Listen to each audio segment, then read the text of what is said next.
It ain't to play games with you, it's to aim at you, probably maim you. Hello. Hello, guys. Thanks, Kima, for the opportunity.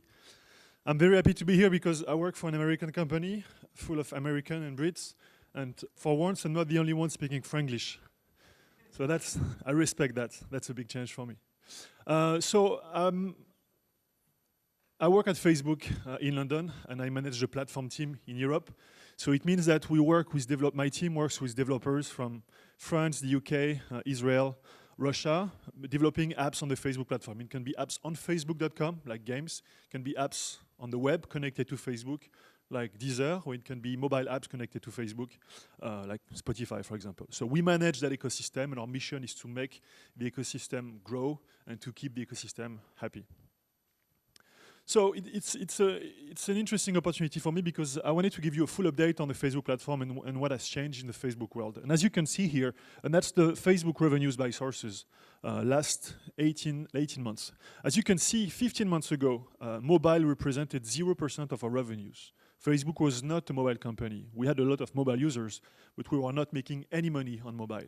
And we went public without making $1 on mobile, which is kind of crazy if you think about it.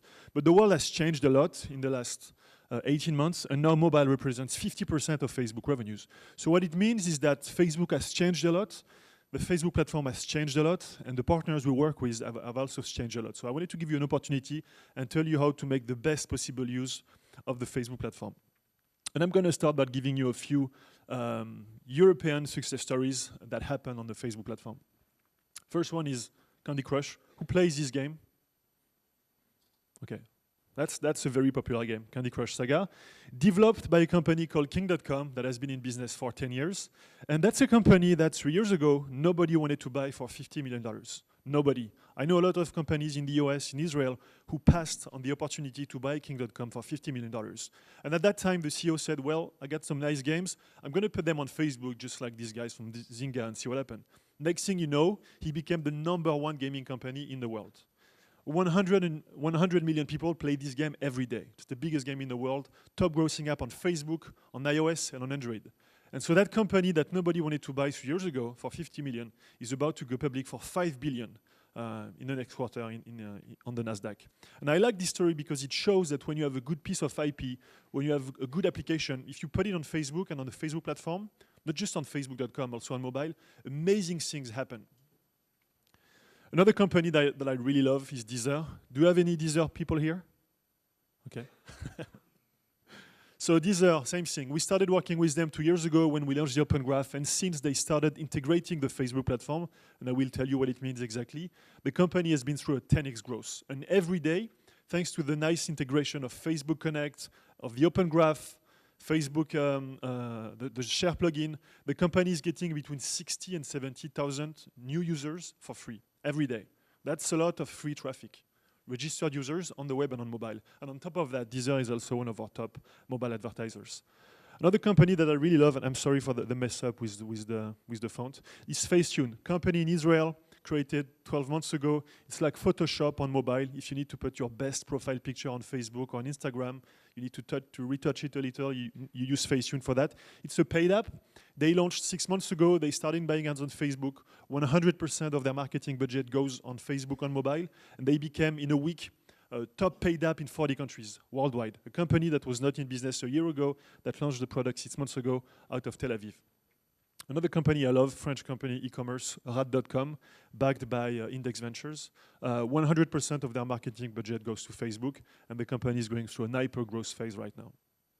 BlaBlaCar, same thing. We never worked with these guys until 6 months ago, and now 40% of their marketing budget on mobile goes to Facebook. And so that shows that a lot of these companies that we never worked with before, that we didn't have the right product for, found something interesting on Facebook and on the Facebook platform.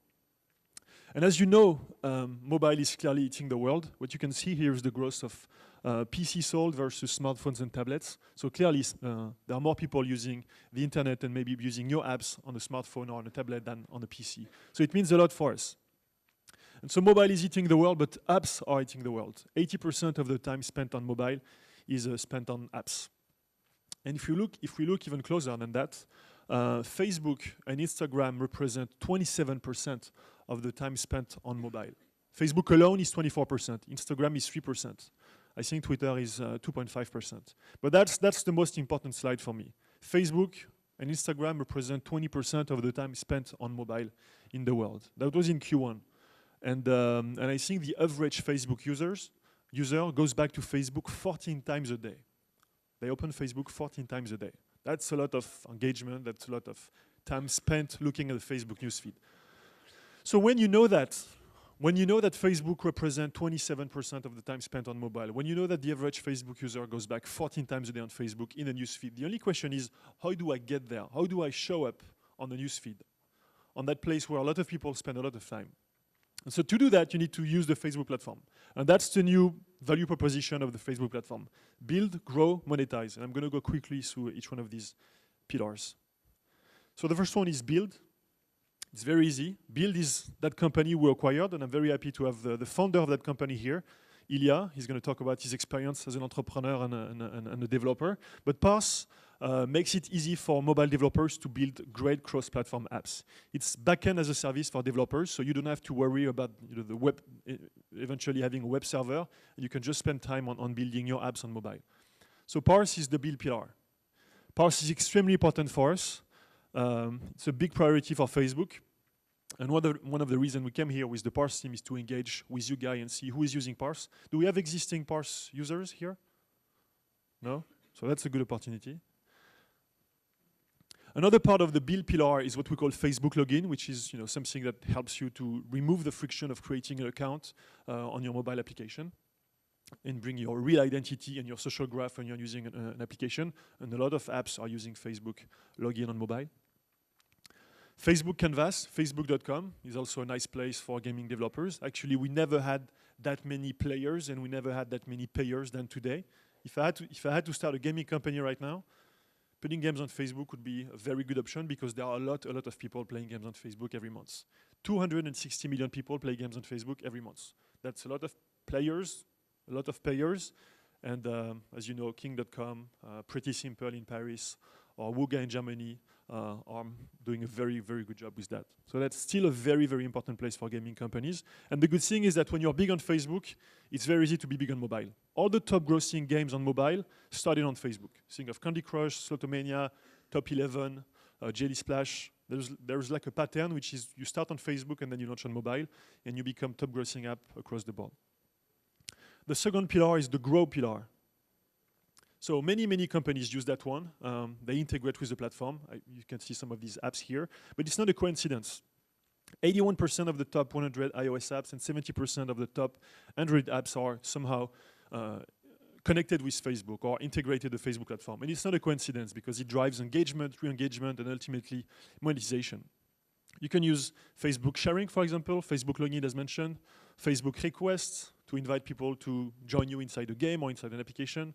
I've put some examples here, but this is the organic traffic that you can get through the integration of the Facebook platform. And once again, a lot of very successful companies are doing this. Another part of the grow pillar is what we call mobile app ads. I guess you've seen ads like that in your newsfeed. That's something we launched, I think, a year ago. And of course, each time we launch something, a new product, the gaming developers are the first to jump in. But we've seen more and more e-commerce, media, lifestyle companies using these apps. And these apps on mobile fix two challenges. The first one is customers discovery and acquisition. How do you get people to discover your application if they don't go to the App Store, if you're one app among 2 million apps?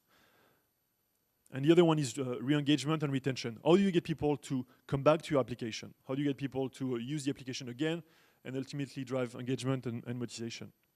And so when we launched these apps, you only had one call to action, which was install the application, which was great to drive traffic from Facebook to the App Store. So people installed the application. And I think 3 months ago, we launched a new format, which we call re-engagement apps, with different call to actions. So you have open link, use the application, play now, very useful for games, shop now, it's nice for e-commerce companies, listen now, Deezer and Spotify, love that one, watch now, think of Netflix, book now for traveling and ticketing companies. and it works just fine. This is an example of a Book Now ad that I saw on my phone the other day from Y-Plan, a company in the UK. But if mobile represents 50% of our revenues now, that's mostly thanks to these ads. Because a lot of people want to be discovered on mobile. A lot of companies, e-commerce, gaming, media, lifestyle, want to be showing up in the top 10 free apps or grossing apps. And these new apps for developers can really help them to get there. The last pillar of the platform is monetize. So first is what we call Facebook payments, which is the payment infrastructure we use on facebook.com to help the monetization of our partners. And the other one is autofill. I don't know do people know Facebook autofill here? I feel this is one of the best kept secret at Facebook. I had a video, but maybe it was skipped. So autofill, basically, you're on mobile, and you have the Facebook app installed, and you're using an e-commerce application, and you want to buy that product or that newspaper, and you have to fill your address, credit card information, all of that, which is a huge friction. A lot of e-commerce companies are losing customers during that journey because it's a pain in the neck to go, to fill the form, name, last name, address, all of that. So with Facebook autofill, it's an API call between the application and Facebook, so you can import your Facebook credentials. So in one click, you can buy that thing you liked on that application that you just installed and use your Facebook credentials to pay for that. So it removes a lot of the friction that you have to go through when you're going through an e-commerce kind of experience on mobile. It's a big priority for us. We just launched that a few months ago in beta, but we believe this is going to be, you will see that in a lot of e-commerce applications on mobile. That's it for me. Build, grow, monetize. Once again, I'm here with the team to engage with potential new partners. As a platform company, we only do well if our partners do well. And I think we've done a good job with existing partners, but it's critical for us to identify the next generation of partners. And I'm sure that we'll find a lot of very important future partners and customers for us in this room. So thanks a lot. Thanks, Kima. Thanks, Julien.